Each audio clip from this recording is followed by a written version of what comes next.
Some of us are asking for a united South Africa, but we are not even united in our own nations.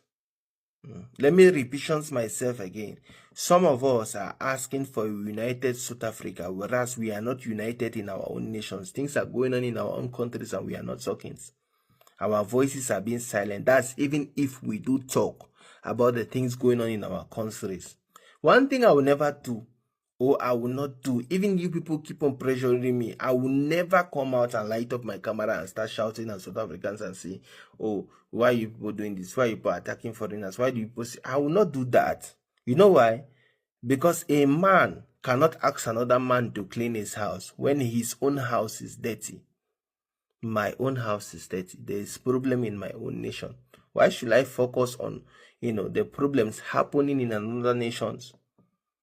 Why does things happen? South Africans are educated enough to know where they are taking their country to. If they sit and say they don't want foreigners, my advice to every nation, look for a peaceful way to take out your citizens from the nation. That is my only advice. And my advice to the people living in that same South Africa who are foreigners, look for a way to peacefully evacuate yourself from the country. Don't go and die in the country because you are staying there, or maybe you have an investment. Let me tell you, there is no money in this life that is much more important than your health or your life. There is no money. Of course, every country needs foreigners. Every country on this planet Earth needs foreigners. If all the people who are foreigners leave South Africa today, there will still be lack of job opportunities in South Africa. Foreigners are not the reason why some South Africans are jobless. And let me tell you, what I just said now is the truth. But you know what? That truth does not matter to the people of South Africans, because I am not a South African. The businesses of South Africans does not concern me. It is not my business. Whatever I see about South African politics, it enters to these ears of South Africans and comes out to the other ears. Because I do not live, first of all, number one, I don't live in South Africa. I have never been to South Africa, so I don't actually know what is going on in there. They know what is going on in their country and know what is going on, with their country, and know how their country goes. They are educated enough, again, to know how their country will be in the future. So it is their choice to do or choose or do whatever they want to do. Not my choice. Those of you people mounting me pressure, sending me all kind of messages, keep on sending those useless messages. I will just open it and read it and not even reply you. I have a lot of South African fans. A lot of them following me. I will not talk. It is not my business. My own house is dirty. When I clean it and I successfully clean it, then that is when I'll ask another person to clean his house. One love. Yes, my fellow foreigners, the truth is bitter in everything. When you are saying the truth is bitter, but the truth will set us free. Foreigners, let us accept that this country is not ours. Let us just prepare and start going home before it's too late.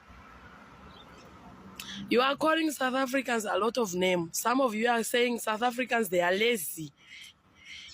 About that, we are very, very wrong. You come in South Africa, you are renting houses for South Africans. You are working for a South African man or woman, doing my kitchen, doing garden, doing plumbers in a South African person, and you are calling a person that they are raised. What is that? What is that? There is a very educated South African here. Now, a lot of them, they are doing securities. They are doing gardens. Because of us foreigners, we are taking their jobs. Even if we say we can beat around the bush, man, the truth will be always the truth. We are taking their jobs. We come here, we are ruining them. Some of the foreigners, we have a very bad behavior. That our behavior now, it is costing us. We are robbing on the bushes. You are taking phones. You are raping people. You take the phones, you kill them on top of that. Foreigners, what we are doing. And now, when the owner, they say they don't want us anymore, we are fighting them, telling them that this is Africa and we are not going anywhere. We must not deceive ourselves. If South African, they can be angry, these people, in only a day, all of us here, we can die. These people, they can kill us. If we are talking about Zulus, they are bad people. If there is good people in this world, they are Zulus. But they don't want provocation. Those people, they are very good in everything. But they don't want provocation here in South Africa. If there is a difficult tribe, it's Zulu. I saw a lot of foreigners what we are posting in social media. So we are not going anywhere. This is Africa. That's very bad. That's very bad. This is not Africa. This is South Africa. Our countries are included in South Africa to be Africa, guys. So if you were saying, we are not going anywhere, this is Africa, we are lying and we are deceiving ourselves. At the end of the day, we are the one who will lose here. If they can start to fight all of us, these South Africans, we cannot end them all. These people, they are very strong. So in whatever we are doing, what I'm trying to say, in whatever we are doing, let's respect them. Let's respect South Africans. These people, they deserve respect. Guys, these people, they are helping us in a lot of things. In Malawi, we said, don't bite a hand that is feeding you. These people, they are feeding us. They give us jobs. They give us rooms that we are staying. Of course, we are paying, but we are staying them to the yard. There's securities. We are staying nicely, and we call them, they are lazy. Are we sure? Is that true? Before we speak, we must also think. Nobody is going to tell you that the Malawian government is broke and cannot continue the repatriation they started few days ago. Nobody is going to tell you that the Malawian government is now asking for donation to continue the repatriation. Nobody is going to tell you that South African government is now responsible for repatriating Malawians back to their country. Nobody is going to tell you that Malawians started the riot by throwing stones to South African police when they started taking the Malawian citizens to deportation center to be sent to Malawi. Nobody is going to tell you this. The only thing you're going to see on the internet are videos circulating of how brutal South African police is, of how wicked South Africans are, of how xenophobic the country South Africa is. Nobody is going to tell you the truth because everybody is after South Africa. This is a witch hunt against South Africans. The situation with South Africans and other Africans on illegal immigrants has shown me something dark that I wasn't aware of before. I never understood the extent to which the entire continent relies on South Africa. I have always underestimated the dependency on South Africa until South Africa decided to start enforcing its own immigration laws, as they should. The way Africa stood up took me by surprise. Africa never stood up for anything the way it stood up against South Africa enforcing its own laws, not even against colonization. So I started thinking about this situation and one thing became clear. Africa had big plans for South Africa.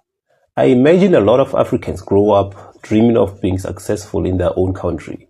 But if that doesn't work out, they know they can just go to South Africa as a backup plan. Ever since you were born, these were your options. And now you hear that option 2 is being threatened and you no longer have plan B. And if you fail in your own country, that's it. You are finished. So there will be some resistance within you. Even if you understand deep down that South Africa has a right to enforce its own laws, you will still find a way and a reason to fight them. You may even claim that they are hurting people or they are doing stuff to people. Basically claim anything just to justify your fighting South Africans. Because you know that if you tell the truth and just say that you are really against South Africa enforcing its own laws, people will look at you and see the hypocrite that you are, fighting to benefit from the destruction of another country. So you fabricate stories and accusations that you can use to justify why you are fighting South Africans. But you have to understand that while South Africa may be plan B for other Africans, South Africans don't have a plan B. This is it for them. They fail here, that's it. They're finished. So it's only fair that you also start having your own country as your only plan. And if you know that your country is all you have, you will start channeling all your energy towards fighting those who are destroying your country instead of fighting South Africans. Guys, fighting South Africa won't help you. You have no equal rights and privileges in South Africa. You are not a citizen. South Africa's government only prioritizes South Africans' needs. That's why you started to see them arresting illegal immigrants soon as the marches started. Because your pressure doesn't matter to the South African government. Only the pressure coming from South African citizens counts. Your pressure only works in your own country where you are a citizen. So you are focusing all your energy where it won't yield any results. Think about it. Between your voice and the voice of South Africans in South Africa, whose voice do you think matters?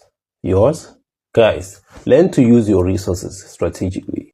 Channel your resources where they will make a positive impact in your life. The South African government has no obligation to do anything for you. Focus on yours.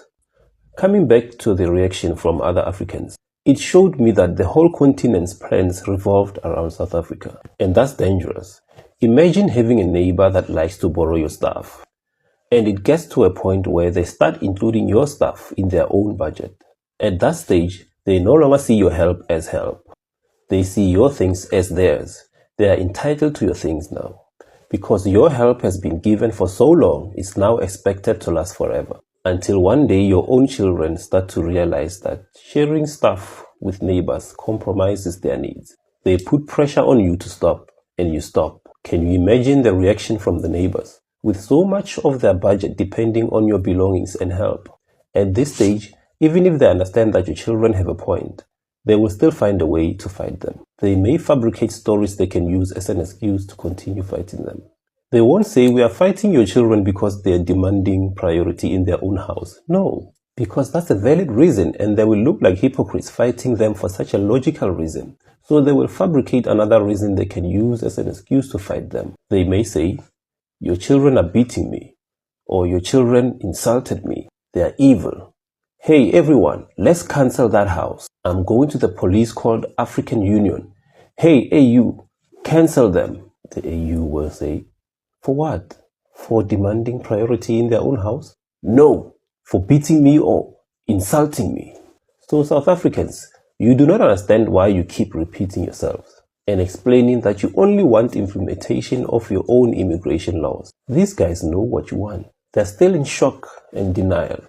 They can't accept this new reality. They know what you are saying. Why not keep moving forward? Don't stop. The only way to deal with this type of hypocrisy is to never stop. Keep moving ahead with plans.